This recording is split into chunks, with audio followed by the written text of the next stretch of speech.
Hello everyone. The topic of today's course is Memory Palace.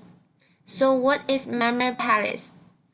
Before starting the class, I have a few questions I hope you can think about first. Does it a real place? What is it used for? How to build it? Now let's watch a video to see the usage of Memory Palace in real life. Won all of this by memorizing cards. You didn't have cards up your sleeve or anything? No, that would be cheating. Just memory. How? That's impossible. Not at all. Anyone can do it. I'm gonna raise you 3. How? In my mind, I've made every card in the deck into a vivid character. Jack of Hearts, a ballet dancer with devil's horns. 2 of Diamonds, duck smoking a cigar, like that. Why duck? Doesn't matter. Every card is a living thing. Every position in the deck is a location in my memory palace. Okay, what's a memory palace? It's a place that is so clear in your mind that you can walk all around it in your head. Everybody's palace is different. Has to be big and detailed and vivid. My palace is a Midwest carnival circuit I used to travel with my father. Your people are carny folk. They're finally starting to make sense to me. Not exactly. It's a long story. My point, if the 10th card in the deck is a Jack of Hearts, I see a devil horn dancer at the Joplin, Missouri Fairgrounds. I see you.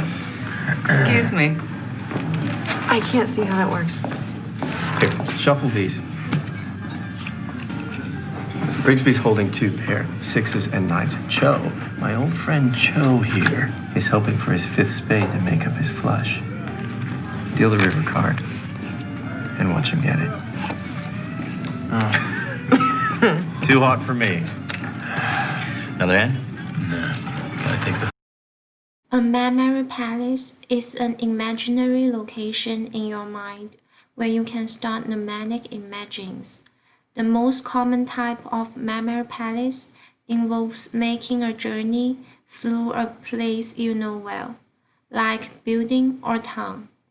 Along that journey, there are specific locations that you always visit in the same order.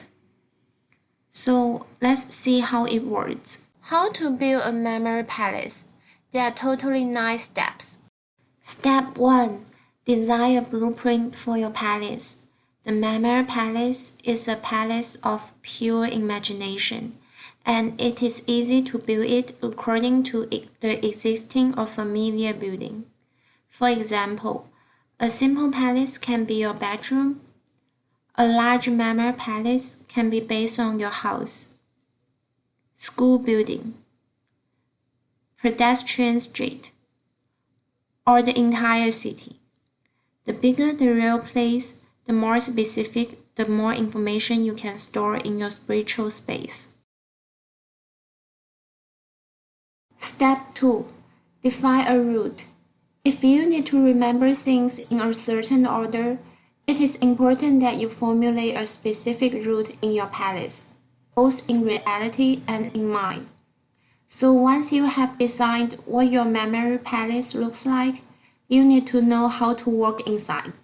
If you don't need to remember things in order, this step is unnecessary, but still useful. It will make it easier to remember things. Step 3. Determine the special storage space in the palace or follow your own route. When you use the memory palace, you will put certain things in specific places to remember them. Therefore, you need to set as many spaces as you will use. Follow the structure or follow the route and see it for sure.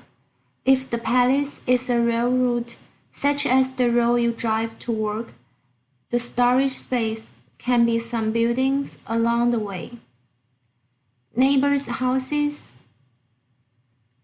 intersections, a sculpture, or a skyscraper. If the palace is a building, you can put things in different rooms.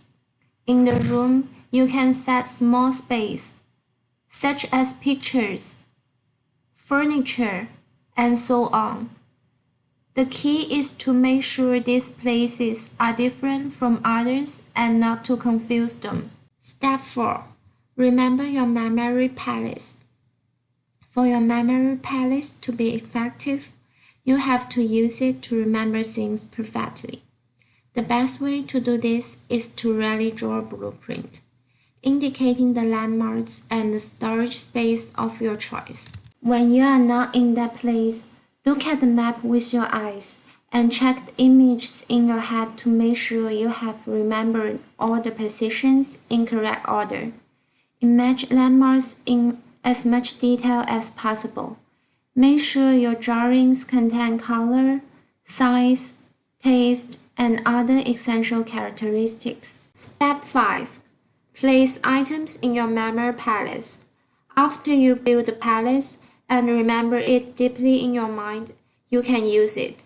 You should take items that you want to memorize and place items at the various loci within your memory palace. For example, if the first item is carrots and the first locus in your memory palace is the front door, picture some giant carrots opening up your front door. Don't put too many things in the same place, and if something has to keep separate, put them in different places. Put what you need to remember in order along your route. Step 6. Use symbols. You don't need to put the entire sentence or number in the designated position to remember it, but doing so is difficult to handle and does not achieve the intended purpose. Usually, what you need to put in each place is something that reminds you of memory and reminds you of something that you need to remember. So, if you want to remember a ship, you can put a picture of an anchor in it. If the ship is from Wisconsin, you can put an anchor made of cheese. Notation is a shorthand method that makes memory easier to manage, but it can be made more effective by depicting the things you need to remember. Step 7. Creativity. The pictures you put in your memory palace need to be as memorable as possible. Generally, pictures are more memorable if they are ridiculous, or if they are related to some strong emotional or personal experience. The number 124 is not easy to remember, but imagine a long cricket like 1, passing through a swarm looking like 2. The swarm slipped into 4 pieces, so it is easy to remember. Step 8. Explore your palace. When you fill your palace with pictures that involve memories, you need to go in and visit them. The more you explore the memory palace, the easier it will be to memorize things. For example, in your mind you want to see 10 US presidents, and if they are in the kitchen in your memory palace, just walk into the kitchen and you will see them in order. Step 9. Use your palace.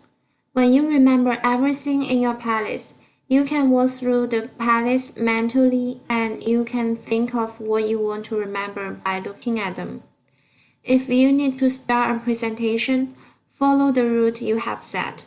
Practice more and you can start from anywhere in the palace and find specific information along your route. Here's a small practice. Construct your own memory palace, and then try to use your palace memorize the names of 10 American presidents in order. For example, in your mind you want to see 10 US presidents, and if they are in the kitchen in your memory palace, just walk into the kitchen and you will see them in order.